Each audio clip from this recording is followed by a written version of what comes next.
My name is Telemachus, son of Odysseus, the man whose name echoes through the ages as the mastermind of the fall of Troy.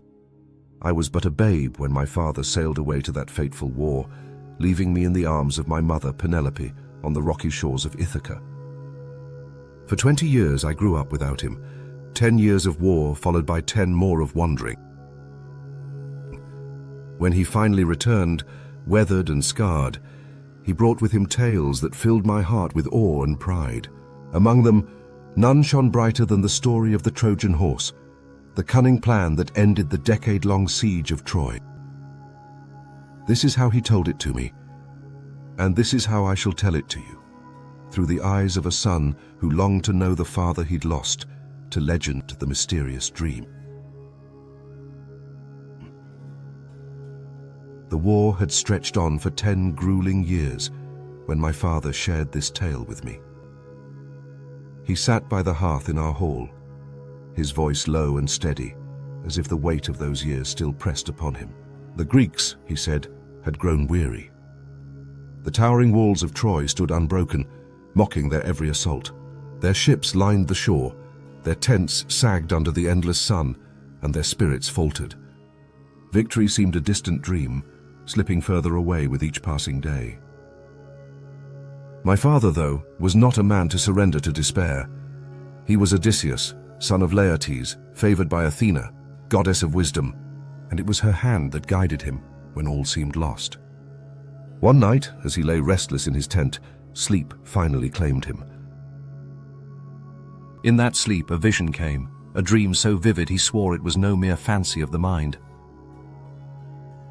He told me how Athena appeared before him, radiant and towering, her grey eyes piercing through the darkness. Her armor gleamed like silver under a moonless sky, and her voice carried the weight of divine command. "Odysseus, son of Laertes," she said, "heed my words. The key to conquering Troy lies within the heart of a horse, not of flesh and blood. Seek the hidden strength in wood, for it shall carry your victory into the city's core." I can still see the flicker in his eyes as he recounted those words, as if he were hearing them anew. He awoke with a start, the goddess's voice echoing in his ears. Her image burned into his mind, but the meaning, that eluded him. A horse not of flesh and blood, strength in wood. He sat there in the dim light of his tent, the sounds of the camp stirring faintly outside. He turned the words over and over, like a puzzle with missing pieces. Was it a riddle, a test from Athena? He trusted her guidance. She had never failed him. But this message felt like a shadow he couldn't grasp. He told me how he stepped outside, the cool night air brushing against his face, and looked toward the silhouette of Troy's walls in the distance. The city loomed like a fortress of the gods, its gates shut tight, its people defiant. He wondered if the dream was a cruel jest, a flicker of hope meant to torment him. Yet he couldn't shake the feeling that it held the answer they'd been seeking. "I felt her presence, Telemachus," he said to me, his voice softening. "Even when I didn't understand, I knew she hadn't abandoned us."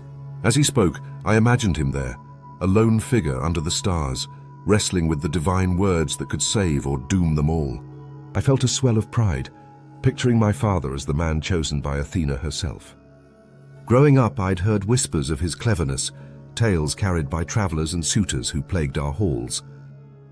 But hearing it from him in his own words made it real. I wanted to ask more. Did he feel fear? Did he doubt her? But I held my tongue, letting the story unfold as he willed. That dream stayed with him through the dawn. He carried it like a secret, mulling it over as he walked among the men, their faces etched with exhaustion. He didn't speak of it, not yet. The Greeks were a fractious lot, Agamemnon with his pride, Achilles with his temper, Menelaus with his grief. And my father knew better than to share a half-formed thought. He needed clarity, a spark to light the way. And as it turned out, that spark was closer than he knew. The revealing event.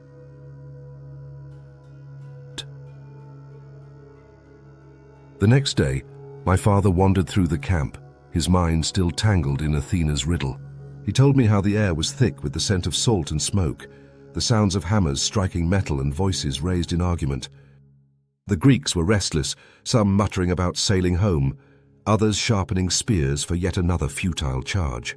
He walked among them, his steps slow, his eyes searching, not for anything in particular, but for something to make sense of the dream. It was then, he said, that he came upon a soldier sitting by a fire, a block of wood in his hands and a knife flashing in the sunlight. The man was older, his beard streaked with grey, his hands steady as he carved. My father paused, watching as the blade shaped the wood into the form of a horse. Small, no bigger than a child's toy, but detailed with care. The soldier looked up and met his gaze, offering a tired smile. "For my son," he said, holding up the figure. "Back in Argos. I want him to remember his father fought in the great war against Troy. This wooden horse will be a symbol of our victory, if we ever claim it." My father froze, the words striking him like a thunderbolt. A wooden horse, a symbol of victory. He took the little carving in his hands, turning it over, feeling the smooth grain under his fingers. In that moment, he told me, it was as if Athena herself whispered in his ear. The dream unraveled before him, its meaning clear at last. A horse not of flesh and blood, a horse of wood, hollow and vast, hiding strength within. It wasn't just a symbol, it was a weapon, a deception, a way to breach Troy's walls, not by force, but by cunning. "It was so simple, Telemachus," he said, leaning forward, his hands gesturing as if shaping the idea anew. "The Trojans would never suspect it. They'd see a gift, a tribute, and we'd be inside, waiting."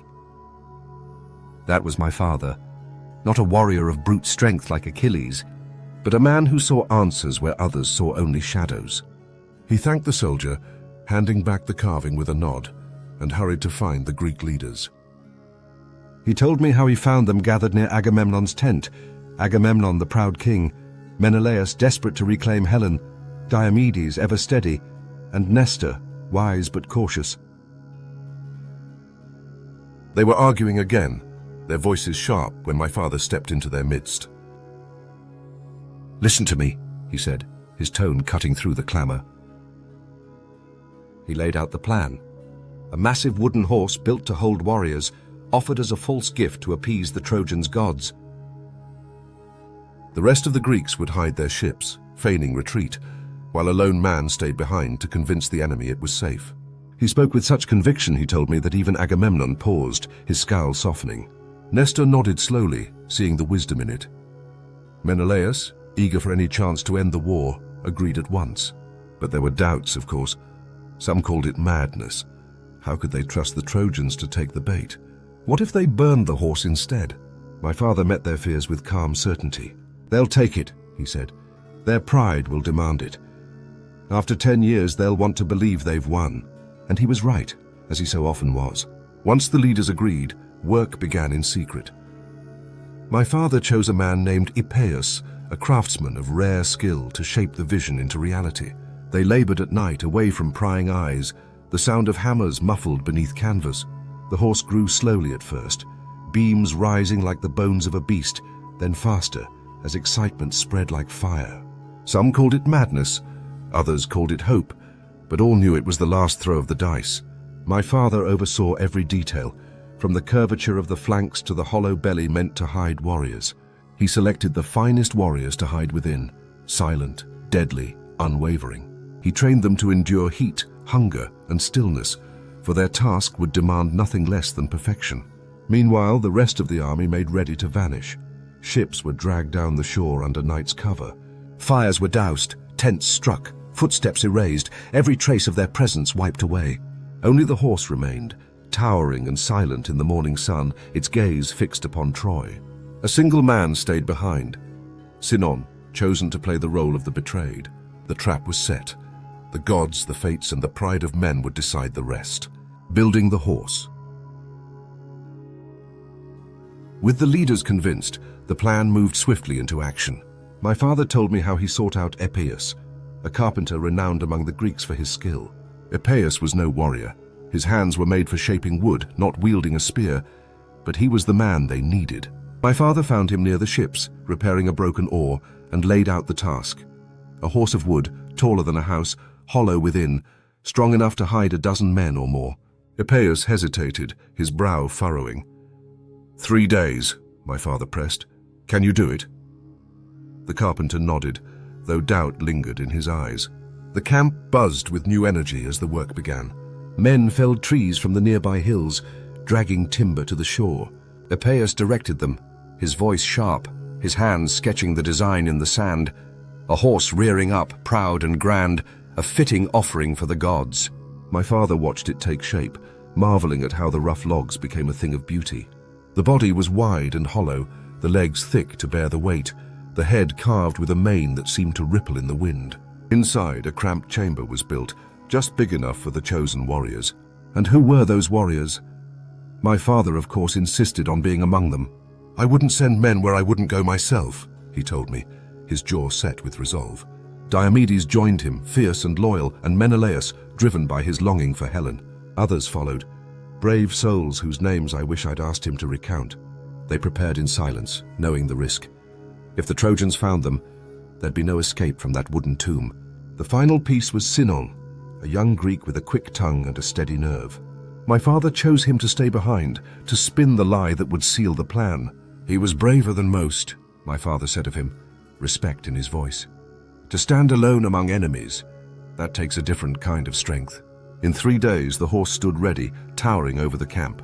The Greeks marveled at it, some touching its flanks as if to test its reality. Then came the hardest part, the waiting. My father and the others climbed inside, the trapdoor closing behind them. He described the darkness, the stifling heat, the press of bodies, the sound of their breathing. Outside, the rest of the army dismantled their camp, loaded their ships, and sailed out of sight, hiding beyond the horizon. Sinon stayed, playing his part. My father couldn't see it, but he heard later how the Trojans emerged, wary at first, then jubilant as they found the camp abandoned. Sinon wove his tale. The Greeks had given up, he said, and left the horse as a peace offering. The Trojans, drunk on victory, debated fiercely. Some, like Laocoon, warned against it. "Beware Greeks bearing gifts," he cried. But their voices were drowned by the crowd's eagerness. In the end, their pride won out, just as my father had predicted. They dragged the horse through their gates, a trophy of their triumph. Inside, my father waited, his heart steady despite the hours of silence. He told me how he felt the jolts as the horse was pulled, heard the cheers of the Trojans, smelled the smoke of their fires. Then at last, night fell. The city slept, unsuspecting. The trapdoor opened, and the Greeks emerged, shadows in the dark, their blades gleaming. The gates were flung wide, the hidden army poured in, and Troy burned. When he finished the tale, his voice grew quiet. "It wasn't glory, Telemachus," he said. "It was necessity, but it was victory." I sat there, the fire crackling between us, feeling the weight of his words. My father wasn't just a hero of songs. He was a man who'd faced the impossible and found a way. And I, his son, carried that story in my blood, a legacy of wit and will that no flame could erase. This is the tale of the Trojan Horse, as my father Odysseus told it to me, and as I, Telemachus, now pass it to you. It's a story of a dream, a chance encounter, and a wooden beast that toppled a city. But more than that, it's a story of the man I call father, the man who taught me that even in the darkest hours, wisdom can light the way.